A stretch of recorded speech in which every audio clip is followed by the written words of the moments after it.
Hello， 大家好，我是议员。今天我们是讲王国合并的事情的。那各位还记得在之前官方就有发布了一个公告，说到关于王国合并的一些规则，但是这件事情已经过去了2个月，差不多3个月的时间，好像逐渐被玩家给遗忘了。但是近期就有不少观众要我去讲一下这个王国一丝一丝他们发生什么事情呢？他们就是成功合并的案例。所以你们在看王国信息的时候可以看到，除了有王国名称之外，下面还有写的一个参与合并的王国有包括哪一些。当然这边王国开放的时间还是根据回原本1414王国开放的时间啦，暂时是没有国王的。那这里我们可以点开查看有哪一些王国是在11月10日加入了这个王国里面去，其中就包括2142我记得之前好像还蛮出名的，现在都变成没有人的王国了吗？1278、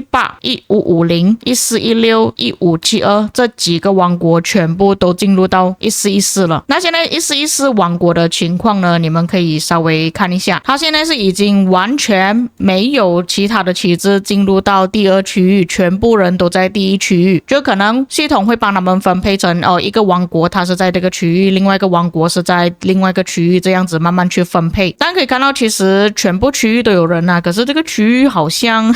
真的并不是这么活跃，只有建好一个要塞而已，但是没有看到其他的旗帜建下来，所以可以肯定说这边的王国是真的很不活跃啦。所以估计他们之后关卡一开放的时候就会有一场战争。那么好不好玩呢？这个我就不知道啦，毕竟他们这几个王国都是由一些不活跃的王国合并组成的嘛，所以可能人数上面会更加少，一个区域可能就只有1-2个玩家出来战斗而已，或者是根本不会发生战斗也说不定。因为刚刚我们可以看到那边有写到这些王国多数呢都是属于比较老一点的王国了，只能说这边最年轻的王国也就是2142而已，其他的王国都是一开拓的，所以有可能他们会通过谈判的方式跟对方沟通啊，跟他们讲我们不要打。当然也有可能会发生意见不合的事情啊，可能你也不服谁谁做国王这样子所以可能会打内战也说不定。不过多数情况下应该是通过沟通的方式去谈要怎样去解决这个问题啊，有可能每一个王国的领导层轮流做国王也说不定，但其实国王这个职位多数玩家都不想要去做啦，并且我们可以看到当他合并之后，这个王国居然变成先锋王国了所以有一些玩家看到这样子的情况，他们就会觉得说这样子合并的话会不会变成像一开始我们玩游戏的玩法，但是我们不需要重新去建立过自己的账号，我们可以在王国里面内战跟其他的玩家打起来。因为在失落之地你可以选择不去跟人家打嘛，而且王国跟王国之间差距很大，但是如果你合并的话变成这样子，全部王国挤在一个王国里面的话，可能双方的实力不会相差太远。所以有不少玩家觉得可能还蛮有趣的，他们也想要去报名这个王国合并的系统。但是我要跟你们讲一下，这个王国合并并不是每个王国都有的，你们不要以为说下一次跳出报名之后我就可以去参加，并不是。如果你是正常的王国，一般你看到报名的系统就是这样子的，它会显示有什么地图，你可以选择哪个地图报名。但是如果你是像刚刚1414王国这样子的话，你看到的报名界面不是这样子的，你只会看到一个地图出来而已，就是尼罗河之王。但是它的尼罗河之王不是只有这样子的画面而已，它中间还会有一个标志说王国合并，你们可以参考我这个画面，这个王国它就是进入了王国合并系统，所以你们会看到这个标志绿色的，上面有写王国合并。那你点开之后，它这里就有写到王国合并专属剧本中，各个王国可在失落之地结算后选择心仪王国的队友进行自由组队，组队完成后将会以队伍单位进行王国合并，符合合并条件的王国仅可报名王国合并专属剧本。如果果选择跳过报名，则将消耗一次可跳过报名次数。当下次征服赛季剧本开始的时候，如果王国依旧符合合并条件，则仍只能选择王国合并专属剧本，且当前剧本不会开启补选阶段。所以你们可以理解了吗？你是真的要到王国已经没有人的那个阶段的时候，它才会出现了这个尼罗河之王王国合并的地图，并不是每个王国你想要合并就可以合并了。这个在之前的公告里面也是有提到过，但是真的好像没有多少人去记得它的规则啦。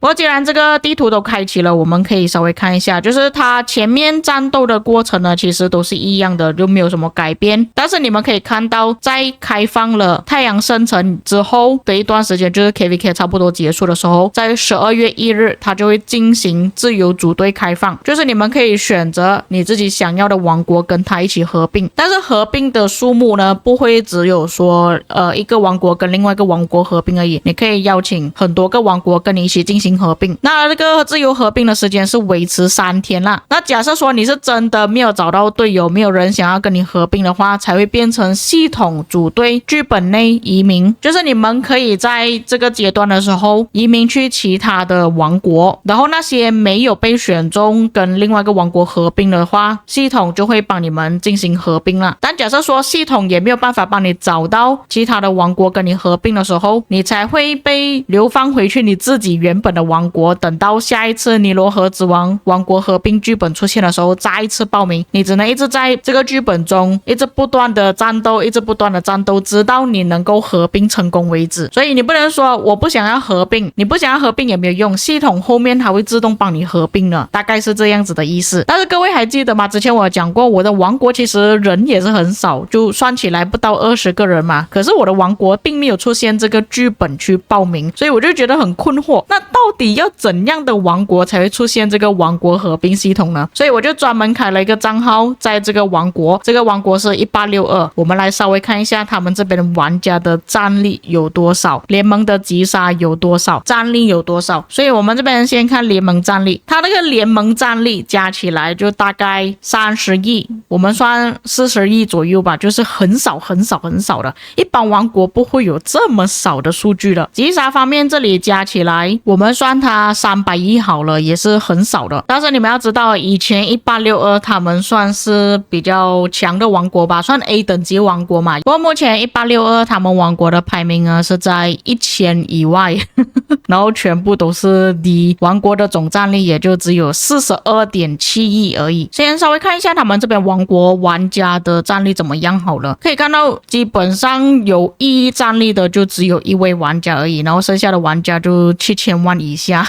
比我的王国还惨啊，我的王国战力还稍微高那么一点点。那这里算有6000万以上的玩家也就只有16位而已，其他人全部都走了，怪不得他们会变成王国合并了。那我们来看一下，如果是王国合并了之后呢，我开了一个账号在1414那边，既然他们都变成先锋了，也就表示说他们联盟的战力王国战力应该提升了不少。所以这边我们可以看到它有很多个联盟可能就是原本之前一个王国的战力，然后变成比较多人加入进来了吧，所以可以看到这边蛮多联盟的，但是战力没有到很夸张啦。但因为国际服的先锋王国其实战力不算特别高，所以才会看到为什么只有这几个联盟而已，而且战力也不是特别高，他们都可以变成先锋的原因。但我相信他们这个王国开放了门口之后，可能打架会造成有一些玩家会移民离开，或者是直接离开这个游戏也说不定。至于玩家战力的话，你们可以看到普遍玩家的战力都挺高的，如果是说有超过8000万的玩家有93位，这个是出乎我意料，我没有想到一个王国合并可以把他们这么多玩家全部聚集在一起。7000万战力玩家也是挺多的，就有132位了，就大概30多位玩家是有7000万战力的，怪不得啦那当然他们进入王国合并的时候有出现一些活动啦，像是这边这个活动和服助力，联盟旗帜建造速度提升2万，联盟成员上限不会低于合并前的人数，报名埃及之战黄金战场不受联盟旗帜数量限制，然后倒数时间是从11月10日到11月23日，就大概13天的时间。详细的规则你们可以看这边啦，但是基本上跟前面这边看到的东西是差不多的。所以这样子看下来，假设他把这么多玩家全部聚集在一起，真的有很大可能会让这个王国起死复生，让它会变得比较活跃一点。那当然，虽然他是说王国合并了，但是如果有一些玩家他们加入不同的联盟，我们这边还是可以看到他是归属于哪一个王国的玩家。就比方说这个联盟好了，他有一些玩家是来自1278的，所以这边会显示他原本是哪一个王国的，就是同意大家一起组队加入在这个王国里面，所以才会看到为什么有一些玩家他们跟他们在一起。像这个联盟的话，就有包括一些1550的玩家跟他们在同一个联盟里面。这样看下来，这个合并系统还是蛮有趣的。我比较好奇之后会不会打起来而已。如果真的有打起来的话，可能我再开直播或者是做影片录制下来吧。所以你们可以看到，它就连纪念碑里面的一些历史全部也是重置了。如果要等到他们门口开放的时间的话，还是需要再等一段时间，就是还有相差5天的时间啊，我们才可以看到他们会不会打起来。然后这些奖励你们是可以重新领取过的哦，就算你之前在原本的王国已经拿过一次了，这里还可以再领取过，只要你们完成就可以了。但它这个编年史好像比较慢，比较短一点啊，没有像我们原本的这么长，可能是因为他们在以前的王国已经领过一次了吧，所以就没有办法再给你领多一次。哦，这里也是可以看到的，就是他们之前的王国的编年史，这里也可以查看的，什么时候完成的。所以基本上在1414这个王国里面有6个王国组在一起。那么大概是这样子咯，关于王国合并的事情啊，自己各位看了这个影片之后有什么看法？当然，如果你是在这个地图里面的王国玩家，可以在评论区帮我补充一下啦啊！你们在尼罗河王国合并的那个剧本中发生了什么事情？有什么有趣的东西可以分享，或者是我的一个影片有说了一些错误的地方、遗漏的地方，也可以在评论区帮我补充啦。我相信大多数玩家都是蛮好奇的。那么我们下个影片再见。